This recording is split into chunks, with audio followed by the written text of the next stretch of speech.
The New York Liberty is hit with more devastating news since they just lost another coach from their staff. The New York Liberty have just made headlines again, and not for the reasons fans were hoping.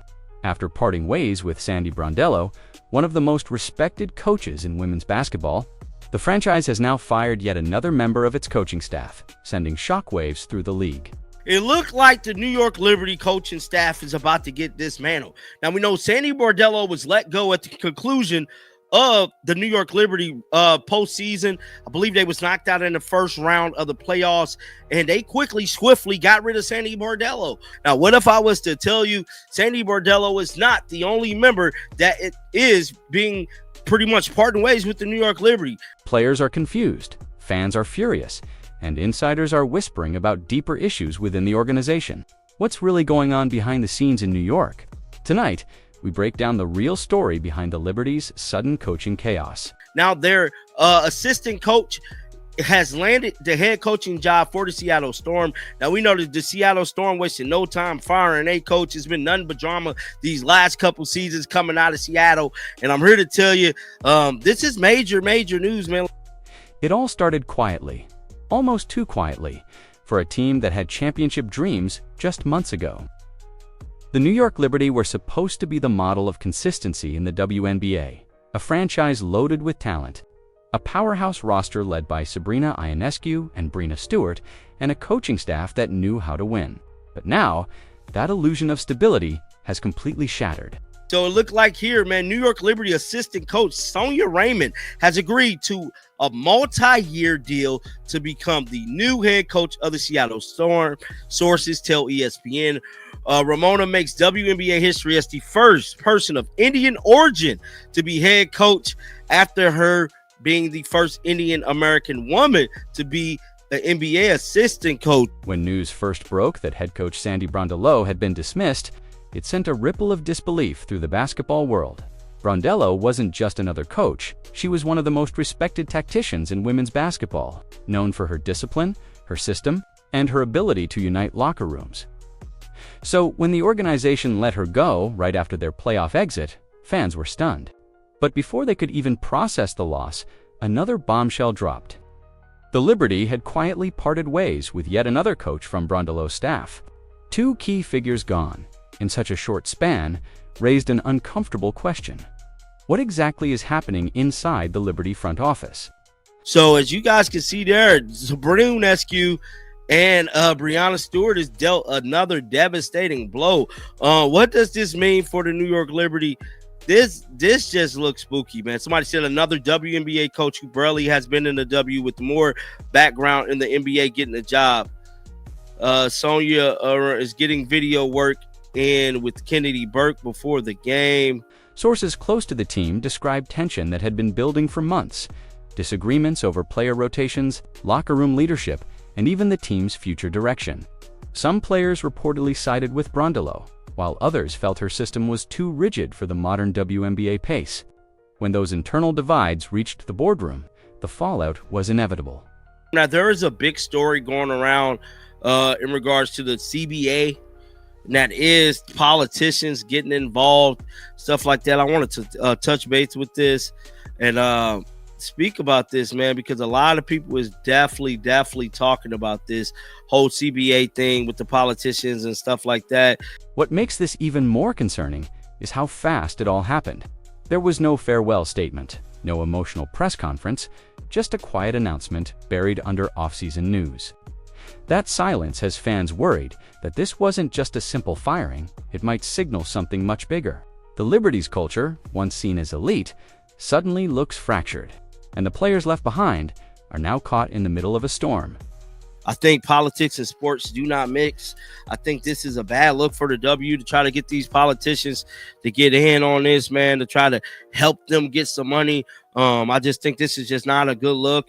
They didn't create. The big question now isn't just who will coach the Liberty next. It's whether this franchise can even recover from the chaos that's rapidly consuming it.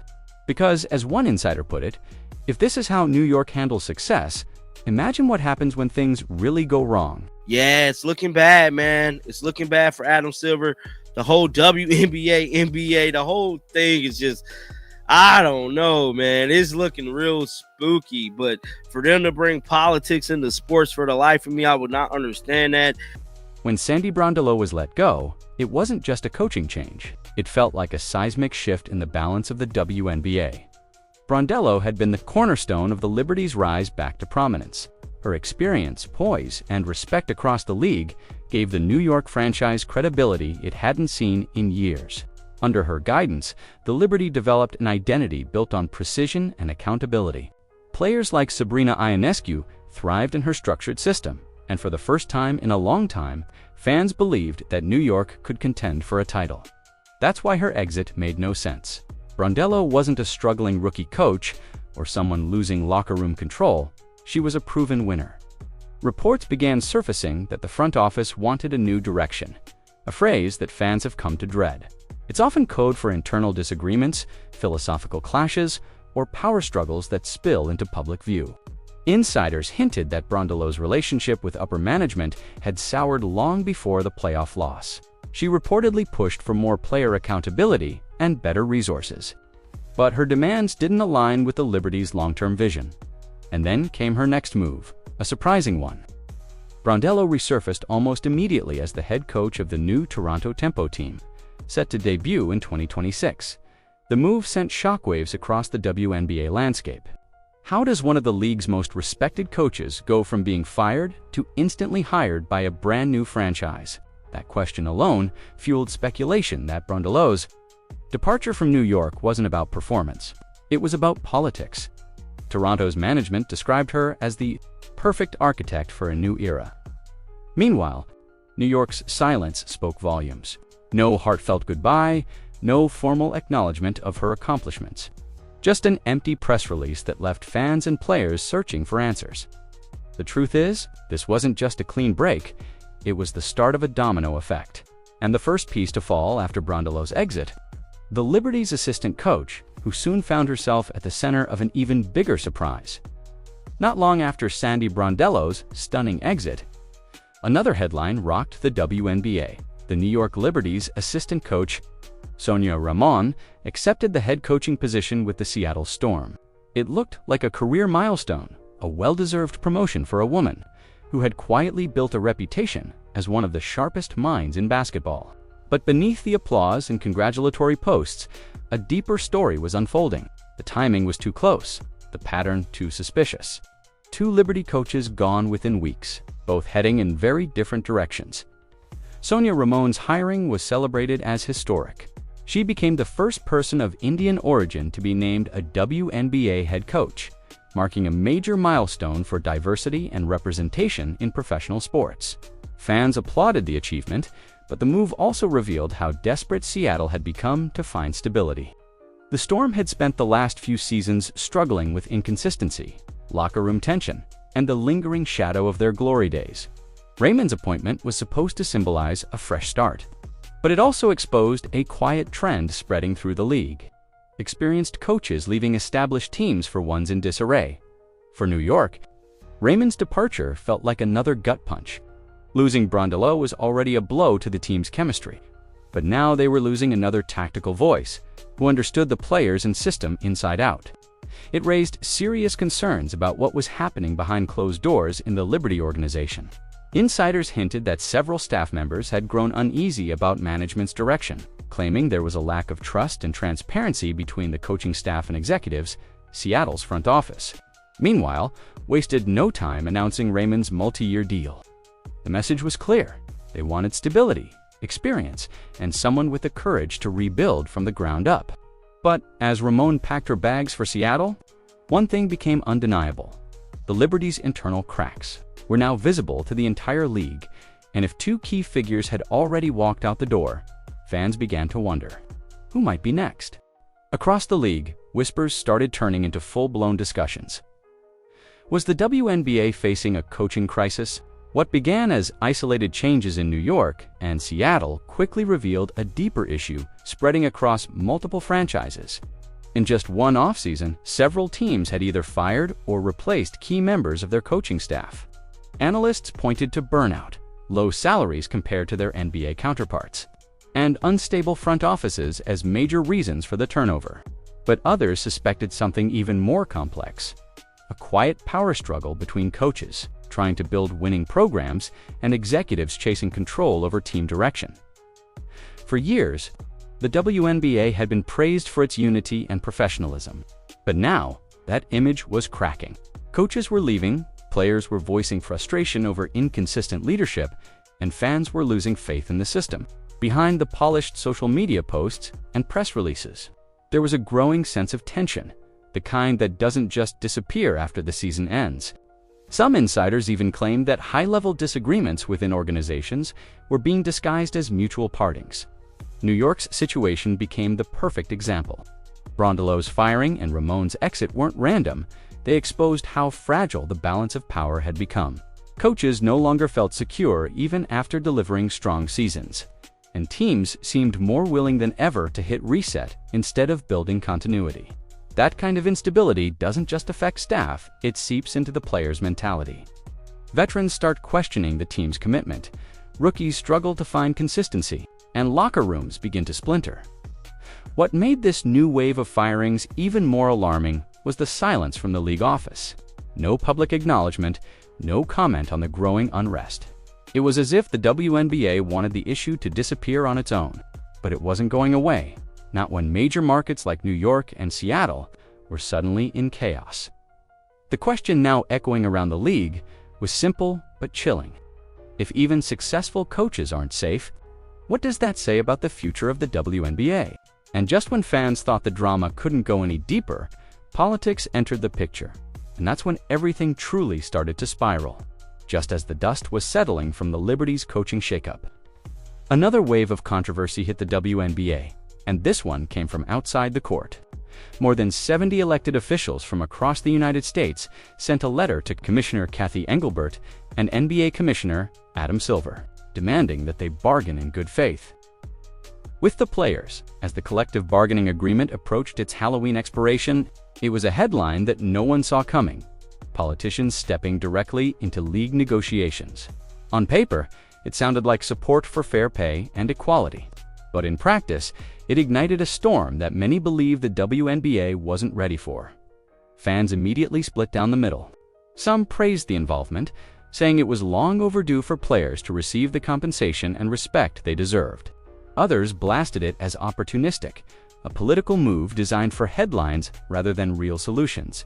Suddenly, what should have been a straightforward labor conversation became a national debate about money, power, and gender in sports. The timing couldn't have been worse. The Liberty were already unraveling, and the league as a whole was fighting for stability. Now, politicians were using the WNBA's chaos as a platform for their own agendas. Inside the league, frustration was mounting. Coaches and players who preferred to stay out of politics felt cornered, forced to pick sides in a fight that blurred the line between activism and manipulation. Even analysts who had once celebrated the WNBA's progressive image began warning that too much political interference could backfire. The league's credibility was suddenly on trial, and no one knew how to stop the bleeding. And then came the rumors that this political push wasn't random at all. Some insiders suggested it was connected to ongoing tensions between the league office and the NBA, hinting that the letter might have been the opening shot in a much bigger conflict involving power at the very top. Because while politicians made noise in public, behind closed doors, Adam Silver's own problems were about to explode, and that's where the real chaos began. As the political noise grew louder, a darker storm began forming at the top of professional basketball. Reports surfaced suggesting that NBA Commissioner Adam Silver was entangled in a potential gambling-related scandal that could threaten his entire career. It started with quiet whispers in sports media, hints that Silver may have known more about certain betting irregularities than he admitted publicly. At first, most fans brushed it off as rumor, but soon, insider sources began revealing that the controversy was being taken seriously behind the scenes, with some even suggesting that an internal investigation was underway. For the WNBA, this was disastrous timing. Cathy Engelbert, the WNBA's commissioner, relies heavily on Silver's influence, funding, and support. Any damage to his credibility would ripple directly through her league. It meant sponsorships could waver, negotiations could stall, and leadership confidence could crumble. The WNBA was already facing mounting pressure over pay equity, declining trust in officiating, and the looming CBA expiration. Adding a potential NBA scandal to the mix was like dropping gasoline on an open flame, and analysts began connecting the dots. Was this why politicians were suddenly inserting themselves into the WNBA's labor dispute? Was this coordinated damage control, or just another chapter in a league that couldn't catch a break? No one had clear answers, and the league's silence only made things worse. Social media erupted with theories ranging from corporate corruption to cover-ups involving executives trying to protect their image. Adam Silver, once hailed as the modern transparent face of basketball, now found his reputation under siege. And while he remained calm in public appearances, insiders claimed the pressure was unlike anything he'd faced before. The NBA's stability was the WNBA's safety net, and that net was beginning to tear. If Silver fell, the consequences would reach every corner of women's basketball. Coaches, players, and franchises were already stretched thin, and one more major shakeup could send the entire system into freefall. But just when the league thought it couldn't sink any deeper, another risky move would test everything: the WNBA's decision to gamble on politics for survival. With the CBA deadline looming and the Adam Silver controversy casting a shadow over both leagues, the WNBA made a risky move. It leaned into the political spotlight instead of stepping away from it. Publicly, Commissioner Kathy Engelbert welcomed the show of support from lawmakers, framing it as a victory for equality and progress. But privately, many inside the league were uneasy. The WNBA had just opened the door to a fight it couldn't control. Once politicians got involved, the narrative was no longer about basketball. It was about power, optics, and headlines. Franchise owners were the first to show concern. Several reportedly warned Engelbert that allowing political influence to seep into league operations could backfire. Sponsors were also nervous, worried that the WNBA's reputation was being hijacked by partisanship. What was once a proud symbol of unity and empowerment now looked like a battlefield of competing agendas. Even players who had long advocated for social change began questioning whether this was the right moment to mix activism with business. Negotiations, the public saw a league trying to fight for fairness. But insiders saw chaos disguised as progress. Every press release, every social media statement, every player comment was dissected and spun into political talking points. The WNBA was no longer in control of its own story. Instead of celebrating basketball, headlines were now dominated by labor disputes, political letters, and the looming possibility of a league-wide standoff. What made it worse was how disconnected fans felt. The average viewer just wanted to watch great basketball, not political press conferences. Online forums and comment sections began to fill with frustration. "Where's the focus on the game?" became the most common sentiment. In trying to strengthen its position, the WNBA had taken a gamble that might cost it everything. Because once politics becomes part of the league's identity, it's nearly impossible to remove. And with trust between management, players, and fans fading fast. One final question hung in the air. Could the league find its way back before the damage became permanent? The answer, as it turned out, would depend on the fans and players who refused to stay silent. As the noise surrounding the WNBA grew louder, the people at the heart of the league, the players and fans, finally decided they'd had enough. The conversation had drifted far from basketball, and frustration was boiling over. Players who had kept quiet for months began posting cryptic messages on social media, hinting at exhaustion, confusion, and mistrust. Some veterans even admitted off camera that they no longer knew who to believe: the league, the media, or their own teams.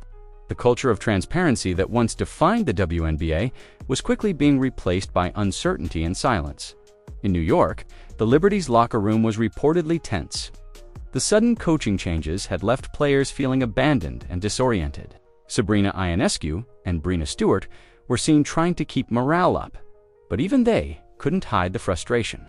Fans, meanwhile, flooded comment sections and sports forums, calling out management and demanding answers. What began as loyalty to the franchise was turning into open rebellion. Many felt betrayed, arguing that the Liberty's leadership had dismantled a championship-caliber team before it ever reached its full potential. Across the league, the backlash was spreading. Supporters who had once celebrated the WNBA's unity were now divided. Some sided with the players, insisting that leadership had failed them. Others defended management, saying that chaos was necessary to modernize the league. But one thing was clear: the sense of trust that held the community together was fading fast. Even media personalities began to change their tone. Instead of promoting highlights, they started questioning whether the league was losing its focus altogether. The WNBA, which had spent years fighting for attention and respect, was suddenly fighting itself. Yet, amid the turmoil, a spark of hope remained. Players began privately organizing meetings, determined to reclaim their voice and rebuild the league's identity. Because, as one veteran quietly said after a grueling practice, "We can't let politics or power destroy what we built." That defiant spirit might be the only thing capable of saving the WNBA if it's not already too late. The New York Liberty's downfall has become more than just a team crisis. It's a reflection of the WNBA's fragile state, from Sandy Brondello's shocking exit to the political chaos that followed. Every decision has pulled the league further from what matters most: basketball. Coaches are leaving, players are frustrated, and fans are questioning their loyalty. Yet through the noise, one truth stands out: the WNBA's survival depends on unity, honesty, and leadership. Because if the league can't regain control soon, the chaos in New York may only be the beginning of something far worse.